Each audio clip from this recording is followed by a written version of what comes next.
Bank resolution আইন দিয়ে S আলমের মতো পুরনো লুটেরাদের বেনামে ফিরে আসার লাল গালিচা বিছানো হয়েছে বলে মন্তব্য করেছেন আইন বিশ্লেষকরা। পাচারকারীদের হাতে আবারও ব্যাংক খাতে তুলে দিয়ে অর্থ তো ফেরত আসবেই না, বরং আরও ক্ষতির আশঙ্কা তাদের। একই সঙ্গে আইনটি নিজেই ঝুঁকির মুখে উল্লেখ করে বিশ্লেষকরা বলছেন, ব্যাংক খাতে আস্থা ফেরানো ও পাচারকারীদের উপযুক্ত শাস্তি একমাত্র বাঁচার উপায়। বিস্তারিত শাকের আরজু রিপোর্টে। কয়েকটি রুগ্ন ব্যাংককে একীভূত করার জন্য বিগত অন্তর্বর্তী সরকার ব্যাংক রেজুলেশন অধ্যাদেশ 2025 প্রণয়ন করে। সম্প্রতি এই অধ্যাদেশকে সংশোধন করে সংসদে পাশ করা হয়।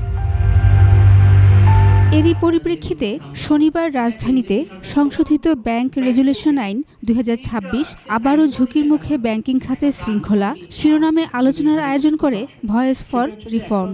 সেখানে উঠে আসে ব্যাংকিং খাতে চলমান অস্থিরতা, লুটপাট, সংশোধিত আইনের বিষয়। আইন থেকে মাপ পাওয়ার জন্য নতুন নতুন আইন সৃষ্টি করা হয়, আইনগুলোকে কমপ্লিকেট করা হয়। এসালাম গ্রুপে ছাড় দেওয়ার জন্য আপনি নতুন এই প্রভিশনগুলো অ্যাড করেছেন, কেন এই ধরনের এক্সাম্পল বাংলাদেশে নাই। আইনের 18 ক ধারা তুলে ধরে বক্তারা বলেন, এর মধ্য দিয়ে এসালমের মতো অর্থ পাচারকারীদের বেনামে ফেরার লাল গালিচা বিছানো পথ তৈরি হয়েছে। তাদেরকে লাল গালিচা সংবর্ধনা দিয়ে ফেরত নিয়ে আসে। এবং এখানে দেখবেন খুব সুন্দর একটা কথা বলা আছে, বাংলাদেশ ব্যাংক কর্তৃক উপযুক্ত বিবেচিত ব্যক্তি। এটাই হচ্ছে সেই ব্লার জায়গা যেখানে এসালমরা বেনামে ঢুকবে। আপনারা জানেন যে এসালম উবায়দুল কাদের বলতেন যে মাসুদ তুমি ভালো হয়ে যাও, এসালমের কিন্তু আরেক নাম মাসুদ।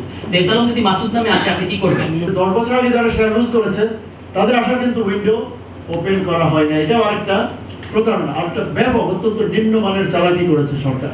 ব্যাংকিং খাতে আস্থা ফিরিয়ে আনা ও পাচারকারীদের যোগ্য শাস্তি প্রদানই কেবল পারে এই খাতকে বাঁচাতে বলে মন্তব্য করেন বিশ্লেষকরা। 60-এর দশকের শুরুতে তখন সে সব চোরা ব্যবসায়ীদেরকে অ্যারেস্ট করে জেলে বন্ধ করে দেয় এবং জেলে থাকার সময় তাদেরকে বলা হয় যে তোমাদের আমরা ছাড়বো যদি চুরির টাকা তোমরা দেশে ফেরত নিয়ে আসো এবং ইনভেস্ট করো এবং রাষ্ট্রকে সেখানে শেয়ার দাও। এবং তারা যখন এই থ্রেটটা কিন্তু ক্রেডিবল হতে হবে। আমাদের এরশাদ সাহেব যখন ব্যবসায়ীদের অ্যারেস্ট করে জেলে নিয়ে গেছিল, এটা ক্রেডিবল ছিল না। আলোচনায় অংশ নিয়ে সুজন সম্পাদক কথা বলেন ইসলামী ব্যাংকের আগের পরিচালনা পর্ষদ নিয়ে। আমাদের যিনি এখন মহামান্য বঙ্গভবনে আছেন তিনি তো কোথায় থাকার কথা, জেলখানা থাকার কথা। এখন আমাদের এইভাবে কি লুটপাট হয়েছে? যারা ব্যাংকগুলোকে লুটপাটের আখড়া বানিয়েছে তাদের বিরুদ্ধে সবাইকে সোচ্চার হওয়ার আহ্বান উঠে আসে আলোচনা থেকে। শাকের আরজু, 21 টেলিভিশন, ঢাকা।